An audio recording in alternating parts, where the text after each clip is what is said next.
नमस्कार, मैं हूं श्रुति दादीश और आप देख रहे हैं ई न्यूज भारत। राजस्थान की रेत में उस दोपहर आग नहीं मौत बरसी थी।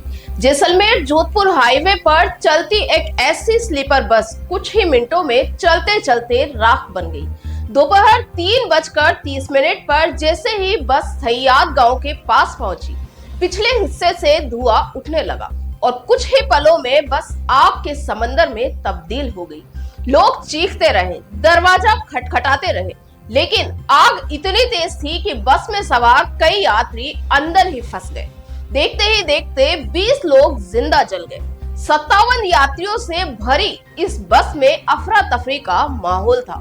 कई लोग किसी तरह खिड़की से कूदकर अपनी जान बचा पाए, लेकिन 15 लोग 70% तक झुलस गए। जिनकी जान बची वो अब भी उस मंजर को याद कर कांप रहे हैं। किसी ने कहा बस धुआं धुआं हो गई थी, कुछ दिख नहीं रहा था। हादसा इतना भयानक था कि शव बस की लोहे की बॉडी से चिपक गए। जब फायर ब्रिगेड पहुंची तब तक बस पूरी तरह राख हो चुकी थी।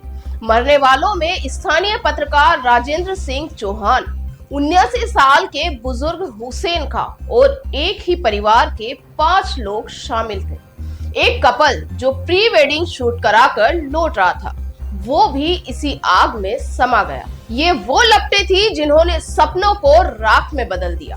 किसी ने अपने बेटे को खोया तो किसी ने अपनी मां को।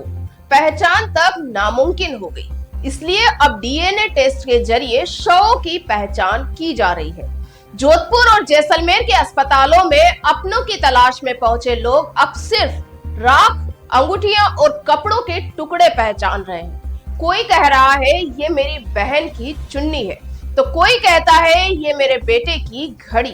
अस्पतालों में सिसकियों और चीखों के बीच डीएनए सैंपल लिए जा रहे हैं। प्रशासन ने जोधपुर के महात्मा गांधी और जैसलमेर के जवाहिर अस्पताल में पहचान की प्रक्रिया शुरू कर दी है।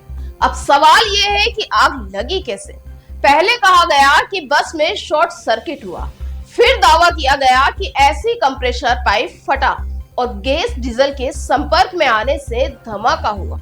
लेकिन स्थानीय लोग कुछ और कहते हैं। उनका दावा है कि बस की डिग्गी में फटाके रखे थे और गर्मी से वही फटाके फट गए। धमाका इतना जबरदस्त था कि गांव वाले बाहर भाग गए, लेकिन तब तक सब खत्म हो चुका था। राज्य मंत्री गजेंद्र सिंह खेवसर खुद बोले, पीछे धमाके की आवाज आई, शायद एसी का कंप्रेसर फटा। एक ही दरवाजा था, इसलिए लोग फंस गए। जो आगे बैठे थे वो निकल गए, पीछे वाले लोग राख हो गए। सवाल ये है कि जब गाइडलाइन साफ कहती है कि ऐसी स्लीपर बस में 2 एग्जिट होना अनिवार्य है, तो सिर्फ एक ही दरवाजा क्यों था? किसकी लापरवाही ने इन 20 लोगों की जान ले ली? पोखरण विधायक प्रतापपुरी ने हादसे में 20 मौतों की पुष्टि की और कहा कि हादसा शॉर्ट सर्किट से हुआ है। लेकिन क्या यह सिर्फ शॉर्ट सर्किट था या सिस्टम की नाकामी की सबसे भयानक तस्वीर? सरकारी बसें और प्राइवेट ट्रांसपोर्ट दोनों में सुरक्षा इंतजाम महज कागजों पर है। न किसी ड्राइवर को फायर सेफ्टी की ट्रेनिंग दी जाती है, न बस में कोई आपातकालीन व्यवस्था। हर बार हादसे के बाद बस जिम्मेदारियों की लीपापोती शुरू हो जाती है। प्रधानमंत्री नरेंद्र मोदी ने एक्स पर पोस्ट कर कहा कि राजस्थान के जैसलमेर में हुई दुर्घटना से मन व्यथित है। मृतकों के परिजनों को 2-2 लाख और घायलों को 50-50 हजार रुपए देने की घोषणा की गई है। राज्य सरकार ने भी संवेदना जताई, लेकिन सवाल ये है कि क्या अब हर मौत की कीमत 2 लाख रुपए तय कर दी गई है? क्या संवेदनशीलता सिर्फ ट्वीट तक सीमित हो गई है? सरकार ने इस हादसे की जांच के लिए 6 सदस्यीय टीम गठित की, लेकिन जनता को अब इन जांचों पर भरोसा नहीं। हर बार हादसे के बाद फाइलें खुलती है, रिपोर्ट आती है और फिर वही फाइलें धूल खा जाती है।